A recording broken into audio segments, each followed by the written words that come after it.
Today I'm going to discuss alternative medicine, and this video does come with a warning. If you are a believer in things like Reiki and crystal healing and the like, I would advise that you turn off now because you won't like my opinion. Now, it's a free society, we're all entitled to our opinions, it's just that when it comes to alternative healing, mine's right and yours is bullshit. That's it. First off, the people who practice alternative medicine. Well, they all talk like this, in a very soft-spoken but condescending manner. Generally, these people are very dull, very needy, and desperate to appear interesting. And they fail at it. Let's get on to the practices. Crystal healing. Now, I was a skeptic until this afternoon. I went onto the website of the British Association of Crystal Healers. Yes, that exists. And they blew me away with their hard science. You see, crystals are formed under the ground over hundreds of years. This allowed them to absorb energy. That's it. That's the entire fucking science of crystal healing there. They form under the ground so they can absorb energy. And this goes on to state, you might want to fill a crystal with your love. Crystal sounds a nice girl, doesn't she? No, you can fill a crystal with your loving energy and then place it somewhere and it will release that energy into the environment. The same goes for healing. They don't define how you generate healing energy, but that's it. You can heal people by putting healing energy into crystals. And I have seen this in the past. The first time I saw it was a woman laying on the ground and being surrounded with a circle of crystals, like a really bad rockery. And the second time was the pendulum technique that's well known, where someone lays there and a healing crystal is waved over them. If you think you can cure someone by waving a lump of fucking rock at them, that would suggest at some point in your past you were hit around the head with a rather larger lump of rock.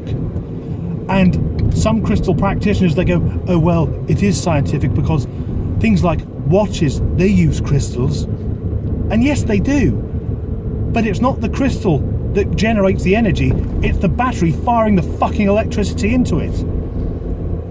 Next up, we've got acupuncture. And I'll be honest, I often pay someone to put needles into me. His name's Andy and he's my tattooist. But acupuncture, as we know, is putting needles in certain points in the body. It doesn't have any real scientific basis.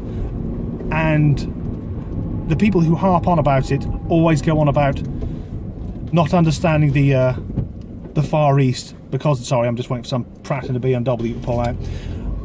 We don't understand it because of our oppressive Western mindset. We're too close-minded, and these people are always white Europeans. So I've said to them, well, you're from the same city I am, and they go, oh well, I had a gap year in China. Fuck off! Anyway, acupuncture, no real basis for that, but the king of all the idiot alternative therapies is homeopathy. And what's a a homeopath, that's it, like psychopath, homeopath. They practice the ancient art of homeopathy, invented by some kraut about 250 years ago. And his idea was that like cures like. So if you've got AIDS, go and fuck someone else who's got AIDS and you'll both be fine. But no, what they do is they dilute things. So say, for example, you're allergic to oranges. They take a few drops of orange juice, put it into some water, and then dilute it and dilute it and dilute it until there's almost no trace of the orange juice left. That's it. Basically, they take something that you're allergic to, get rid of it, and give you some water. It is marvellous. These people are harmless idiots. Unless, of course, they start telling people with genuine medical problems to give up their oppressive Western medicine and use homeopathy instead. And this has happened. If you're taking medication, keep taking it. Do not listen to the advice of fucking Madame Starchild. There was a case a few years ago which got attention where a homeopath claimed that he'd cured someone's cancer. And I remember reading this. And at the start of the article, it looked remarkable because this guy's patient had fairly advanced cancer, and this homeopathic medicine cured it. Until you read a bit lower and realised that the chap with the cancer was also having chemotherapy. That was probably it. Also, if like cures like, where the hell was this homeopath going to get some cancer cells?